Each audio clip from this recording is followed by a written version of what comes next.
When I tell Filipinos that I'm a rich Filipino, poor Americano, they often scoff with disbelief. That's because many Filipinos think Americans are all rich. Americans know better. However, many of us are equally mistaken about Filipinos, thinking they're all poor. How did this crazy mix-up happen in the first place? Well, I believe it's because appearances can be deceiving. When it comes to Americans, about 80% are living with extreme debt, not just from credit cards, but also from having purchased luxury houses and cars. That means that nearly 80% of Americans appear rich who really aren't. Americans usually earn enough money to pay their bills, like their house and car payments, but most don't have any money left over afterwards. That's not the definition of wealthy. That's the definition of living payday to payday.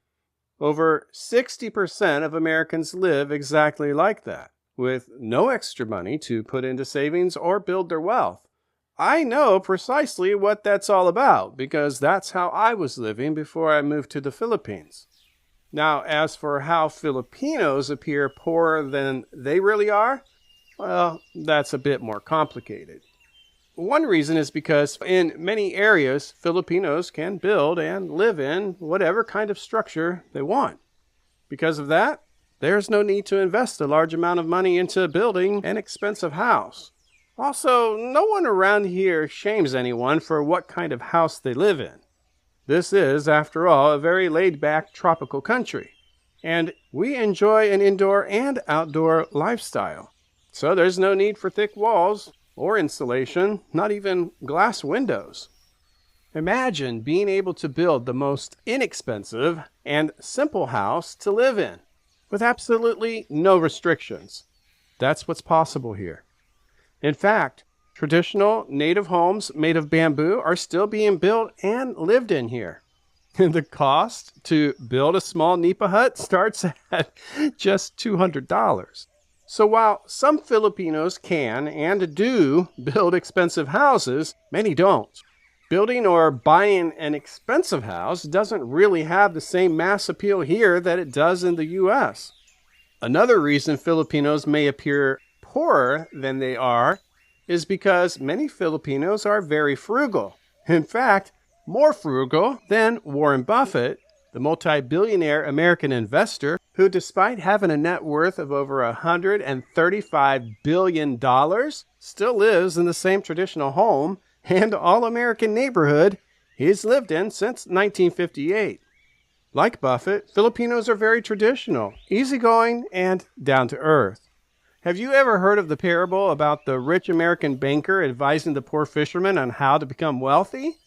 He tells him that if he becomes a wealthy fisherman, he'll be able to retire someday in a small seaside village where he can sleep in every day, go fishing all he wants, play with his children, take long naps, enjoy long strolls in the evenings, and socialize with his friends. The reason why the American's advice is so funny is because his idea of the ultimate lifestyle to achieve is the life that the poor fisherman is already living. Hearing this humorous parable many years ago, I had to ask myself, if I had all the money in the world, what would I do? What would my life look like? Many people, I realize, would spend their money on living a luxurious lifestyle, and that's perfectly fine, but not everyone's that way. Not Warren Buffett, and certainly not me. I would use it to live a simple, financially secure, and carefree, comfortable lifestyle, doing all of the creative stuff that I love to do, which actually costs very little to do. Once I realized that my ideal lifestyle would be very cheap, I realized I didn't need to break my back to achieve such a simple lifestyle. I just needed to make it happen.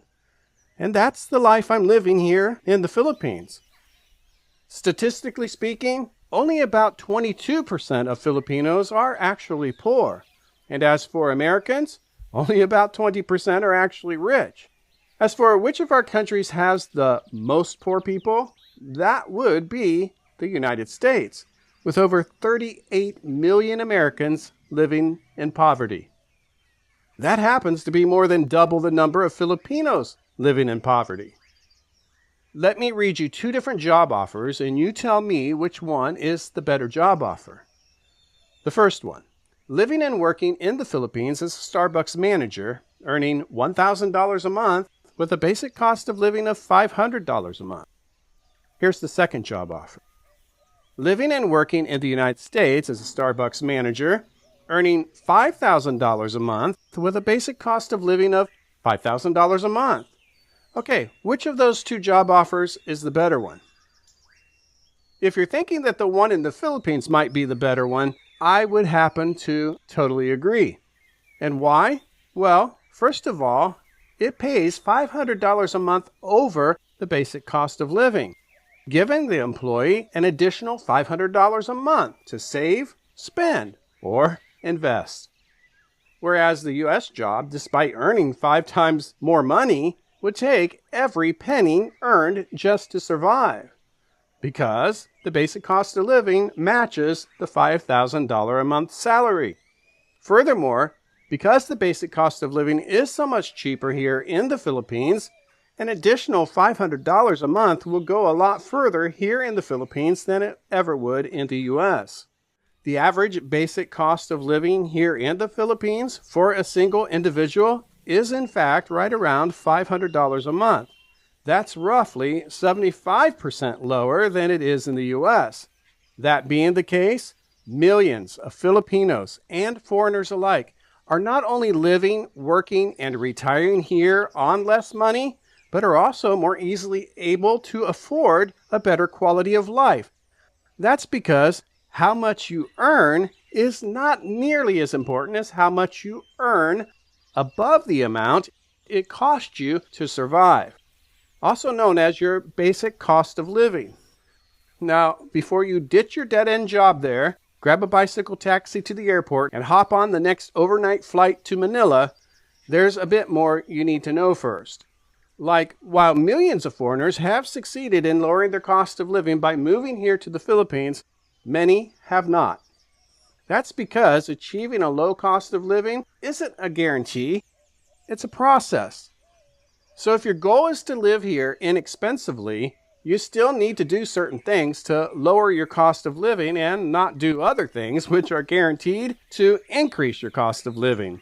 To start with, you need to know what is meant by the average basic cost of living. It generally refers to the cost of basic necessities. In other words, it's the cost of living a simple lifestyle, without all the bells and whistles. So no pricey upgrades or add-ons, kind of like flying economy class instead of first class. The cost of living figure, the $500, is actually a mathematical average of all of the basic cost of livings throughout the entire Philippines, from the most expensive cities here to the cheapest villages. Just like in the U.S., some parts of the Philippines is much cheaper than other parts, meaning you can expect to pay much less, like as little as $250 a month or less, for basic necessities in the cheapest areas, and as much as twice, like $1,000 a month or more, in the most expensive areas. The $500 figure is also the average for a single individual, not a couple nor a family. Those would, of course, be higher. The bottom line is, if you're looking for a low cost of living, you need to pick a cheap place to live. It's not rocket science, right? Yet, many people do bypass this step, end up moving to an expensive area, and want to know why the heck it's so expensive when everyone's saying it's so cheap to live here. Well, now you know. Once you do locate a cheap place to live, you're still going to need to rent an affordable, basic housing unit. Not anything luxurious or expensive. And you'll need to make sure you're getting a fair price for that rental and not being overcharged, which can happen to foreigners if they allow it. I suggest having a Filipino friend ask for the price before you show your face. Don't worry, landlords will understand why you're doing this. Also, you can't expect to keep your cost of living low if you're going to run your electric bill up hundreds of dollars by using an air conditioner, etc. You need to think and act frugally and use a fan instead of air conditioning. You also need to be a frugal shopper, seeking out the lowest prices for everything. And you can't go around shopping at more expensive establishments just because you can, or allowing people to charge you more than the locals just because you're a foreigner. You need to be diligent and smart in getting the lowest prices for everything. Also, if you're serious enough to pick up and move to a foreign country to lower your cost of living, you might want to leave any expensive habits behind. For example, if you're guilty of buying and driving expensive vehicles, playing the slots, smoking like a chimney, drinking like a fish, shopping till you drop, or eating like a pig. My advice, before you venture overseas to lower your cost of living, is to remove the caviar from the menu. One of my most difficult things to stop doing when I moved here to the Philippines was stop spending money. Whatever it is for you, if you want to live cheaply, you need to learn to live as frugal as a frugal Filipino. I think that one of the greatest things about moving to the Philippines is the lower cost of living. Take advantage of it. It's a wonderful opportunity to save more money, invest, and become wealthier. Okay, let's move on to growing up. I'm talking about in your home country, where you should be pretty good at identifying and avoiding negative people and situations because that's where you grew up. Unfortunately, when you move to a new country, you're presented with a whole new world of people and situations you've never experienced before, which unfortunately means you're going to be going back to learning from making some mistakes. You'll be testing new waters, getting your feet wet, realizing when you're swimming with the sharks, and realizing when you're completely safe. While I was going through culture shock back in 2018, I was tempted more than once to give up and go back home to the U.S. That's because it's not easy to let go of your past thinking, attitudes, beliefs, ideals, and your cultural norms. However, to fully adapt to a new country, its people, culture, food, and lifestyle, you need to commit to the adaptation process, to immerse yourself in your new environment, and have an undying patience necessary to make it through the very tough adaptation. It does take a long time to fully evolve, and to enjoy your new home and life for all it is and for all it isn't. One thing that increases a lot of men's cost of living here is taking on a wife and other dependents who don't have any income. Some don't realize how costly that's going to be until after they've done it. Maybe they thought because the Philippines is so inexpensive, they would be able to easily afford a wife and child, but in reality they can't, or it's not as easy to do as they envision from afar. When getting married and having children, no matter where you live in the world, most guys not only increase their cost of living, but do so exponentially. If a guy moves here whom met his partner online, he may not know her as well as he thinks he does, especially if she's not been completely honest with him. In fact, he may not know her at all. And should he end up with a lady who expects him to provide her and the kids with a privileged American lifestyle, well, he could seriously be in over his head because that kind of lifestyle doesn't come cheap in any country, including the Philippines. I suggest before taking on any new relationship and huge responsibility to do your due diligence. Take your time, don't get engaged very quickly, and don't sign any long-term contracts. Don't do anything permanent until you know everything there is to know about your new partner, her positives and her negatives, her country and her culture, her expectations. Most importantly, realize her country and culture is completely different than yours. Things that you may expect may not even exist here, and things that she may expect may not exist in your list of acceptable demands. Also, just like in your home country, you need to be aware of people who may befriend you or romance you simply because they want to take advantage of you for your money. Many Filipinos will indeed think you're a rich foreigner. And even if you're not, expect a lot from you as a rich foreigner.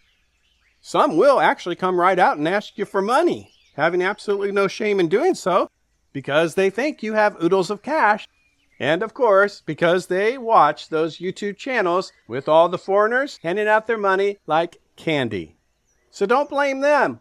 Blame those foreigners with those silly YouTube channels. Don't approach anyone unless you're absolutely sure their motives are good. Best to just say hi and keep walking. And be careful with people who simply hang around you to take advantage of your kind generosity, because eventually you probably will offer it up and they will never reciprocate. My advice is to make it a habit of ending such relationships rather quickly, as if you don't, you're likely to attract more of the same. Or worse, you might start calling those people your friends and thinking that in order to have friends here, you have to pay them, which is not the case. Moving to the Philippines should be a positive life event and not only provide you with a lower cost of living, but a better quality of life, a safer life, as well as a life with increased financial security, and hopefully with increased wealth. But just like anywhere else in the world, it's up to you to navigate through the good and bad, to keep focusing on the good and steering clear of the bad. The one who is going to be ultimately responsible for your success and your happiness, as well as your attitude and your choices, is you. It's up to you to make your life the best it can be. If you are one of the millions of people dreaming of moving here to the Philippines, or to any other country for that matter, don't waste your entire life daydreaming about it. Life is too short. Once you figure out what your ideal life looks like, go out and make it happen. When I was considering moving here from the U.S., I was terrified, but I didn't let it stop me. Fear stops a lot of people from moving overseas, from chasing their dreams, and from living their lives to the fullest. I believe in facing our fears, in taking on serious life goals, and not giving up so easily on them. Knowing how much fear plays a big role in a lot of people's lives, I leave you with this. Always do what you are afraid to do.